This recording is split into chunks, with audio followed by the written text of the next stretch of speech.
चुनाव का दौर है, कई तरह के नज़ारे देखने को मिलते हैं, लेकिन एक सुखद नज़ारा कल रात को चंदेरे के वार्ड नंबर 2 में देखने को मिला। उस समय देखने को मिला जब सभापति संदीप शर्मा की ओर से वहां पर एक नुक्कड़ सभा बुलाई गई थी और वहां पर वो कांग्रेस का प्रचार करने पहुंचे थे।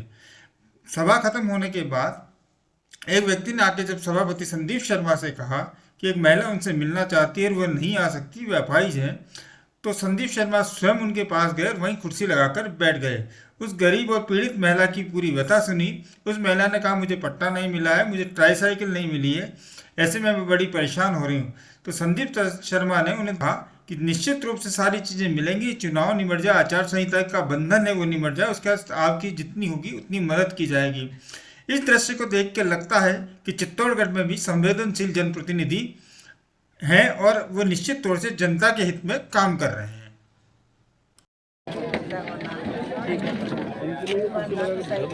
बैठ नहीं सकते, नहीं बैठ सकते। एक मिनट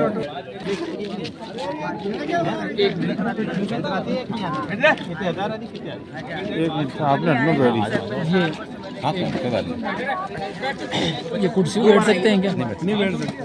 आपको मकान अभी आप चुनाव निकलने दो, चुनाव के बाद रांची का जो हमारे बने हुए ना मकान, वहाँ पे हम आवेदन मांगेंगे, ठीक है? हम आपको मकान भैया लाइट छोड़ दो। हम सब किराएदारों को दे रहे हैं, उसमें सरकार की योजना है। गहलोत साहब ने बहुत कम 300 रुपये महीने। अरे भैया लाइट छोड़ दो। आप 10 साल तक किराया भरेंगे और आपको मालिकाना मिल जाएगा, ठीक है ना? वो हम करेंगे, उसमें आप आवेदन कर देना, आपको दिलाएंगे, ठीक है?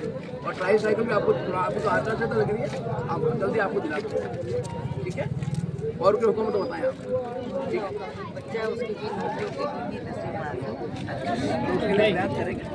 में अस्पताल भर्ती नहीं करते थे, लेकिन इस योजना में जो इलाज मिल रहा है, आपके सामने एक उदाहरण तो अपने वार्ड के छोटू जी का है, ऐसे हजारों उदाहरण पूरे हमारे चित्तौड़गढ़ विधानसभा में है। तो मुख्यमंत्री जी ने राजस्थान की जनता की जान बचाने के लिए ये बहुत बड़ा ऐतिहासिक फैसला किया है। हमारे घर के बिजली के बिल 0 हो गए, हमें राशन के किट मिलने लग गए, हमारी माताओं बहनों को 500 रुपए में सिलेंडर मिलने लग गया, और जो परिवार बच गए उनको भी अभी अगर आपने मिस कॉल करके रजिस्ट्रेशन करा लिया 7 गारंटी में, तो राजस्थान के 1 करोड़ 4 लाख परिवार को और ये गैस सिलेंडर 500 रुपए में मिलेंगे। कितनी बड़ी योजना है। जब 2013-14 में केंद्र में मनमोहन सिंह जी की सरकार थी, तब हमको 400 रुपए में गैस की टंकी मिलती थी।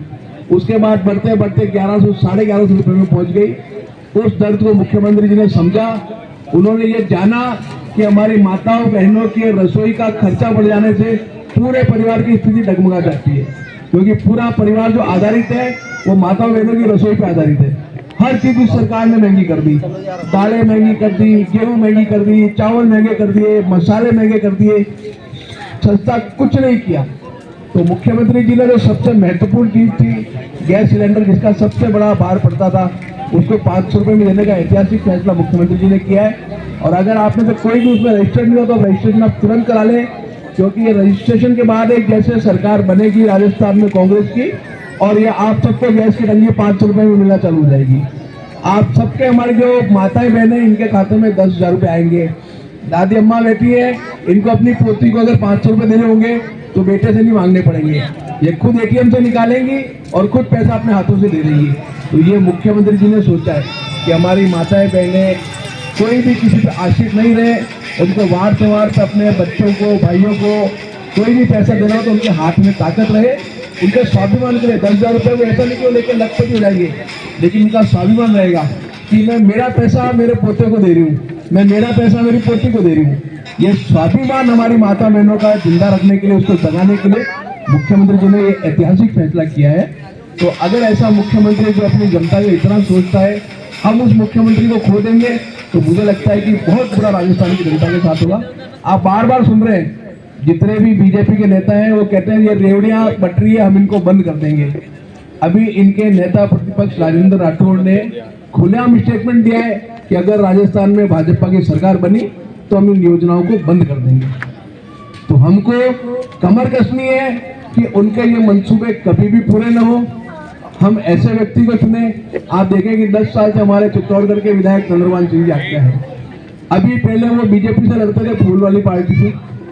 उन्होंने 10 साल तक जो राजस्थान चित्तौड़गढ़ की जनता का शोषण किया, सीमेंट फैक्ट्री, बिरला हो, जिंक हो, आदित्य हो, सबका शोषण करके जो 200-400 करोड़ रुपए उन्होंने कमाए, उनकी ये सारी खबरें उनकी पार्टी तक दिल्ली पहुंची और उनकी पार्टी ने उनको खारिज कर दिया। अब आप सब भी खारिज कर रहे हैं ऐसे व्यक्ति को। जो आदमी शोषण करके, दादागिरी करके करोड़ों रुपए कमाता है और चुनाव के टाइम पे सोचता है कि मैं, जैसा अभी रियाद ने कहा कि मैं वोटरों को खरीद लूंगा, उसके बाद 5 साल तक शोषण करूंगा, ऐसे व्यक्ति को सबक सिखा दो। उनको ये बता दो कि जनता गरीब हो सकती है, हम गरीब हो सकते हैं, लेकिन हमारा स्वाभिमान है। हम पैसे में बिकाऊ नहीं है। पैसे में तो साबुन बिकता है, सरफ बिकती है, शैम्पू बिकता है, हम पैसे में नहीं बिकते हैं। हमारा स्वाभिमान है और काट की आंडी बार बार नहीं कटती है। ये बात तो जानते हो ना आप। अगर एक बार उन्होंने कोई जनता को, मतदाता को दिग्भ्रमित कर दिया, हमको अब देख लिया, छोटी छोटी हम नुक्कड़ सभाएं कर रहे हैं और जिस प्रकार से हम वार्ड वाइज नुक्कड़ सभाएं कर रहे हैं और जिस प्रकार से पूरा वार्ड यहाँ उमड़ पड़ा है, उससे सबका स्नेह आपको दिख ही रहा है। क्योंकि हम 5 वर्षों तक जनता के बीच में रहते हैं, जनता की सेवा करते हैं, इसलिए जनता का हमारे लिए अपार स्नेह है। और निश्चित तौर से इसका स्नेह जो मत के रूप में 25 तारीख को झाड़ू सबको मिलेगा और कांग्रेस पार्टी भारी मतों से मिलेगी।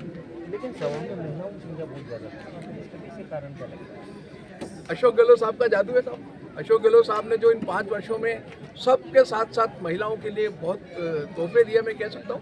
चाहे हमारा मोबाइल हो, अभी गृह लक्ष्मी योजना जो चालू की है, गैस का सिलेंडर हो, जो महंगाई राहत कैंप जो सरकार ने चलाया, उनका बहुत बड़ा इम्पैक्ट हमारी मातृशक्ति पे है। इसलिए महिलाएं बहुत बड़ी संख्या में अशोक गहलोत साहब की मेहरबानी से कांग्रेस पार्टी के प्रति उनका झुकाव है। लेकिन एक निर्दलीय प्रत्याशी हैं, भाजपा से बागी होकर चुनाव लड़े, उनका दावा है कि मैं जीतूंगा और कांग्रेस और बीजेपी जो नंबर 2 नंबर 3 की लड़ाई लड़ेगी। उनको सदैव खोखले दावे करने की आदत है। उन्होंने नगर परिषद चुनाव में भी दावा किया था कि कांग्रेस को 5 सीटें आएंगी। कांग्रेस 36 सीटों के साथ बहुमत से आई और बहुत अच्छा बोर्ड चल रहा है। तो जिस व्यक्ति को उसकी पार्टी ने खारिज कर दिया, वो व्यक्ति जनता से क्या अपेक्षा करेगा, जनता उसको क्या स्वीकार करेगी? लेकिन क्या लगता है जो माहौल है, वातावरण बना हुआ है, कांग्रेस की स्थिति क्या रहने वाली है और आपकी स्थिति क्या है? एक तरफा कांग्रेस चुनाव जीतेगी। अब जो संघर्ष चल रहा है भारतीय जनता पार्टी में और निर्दलीय प्रत्याशी में, वो 2nd 3rd के लिए चल रहा है। कांग्रेस बहुत आगे मतों की लड़ाई में।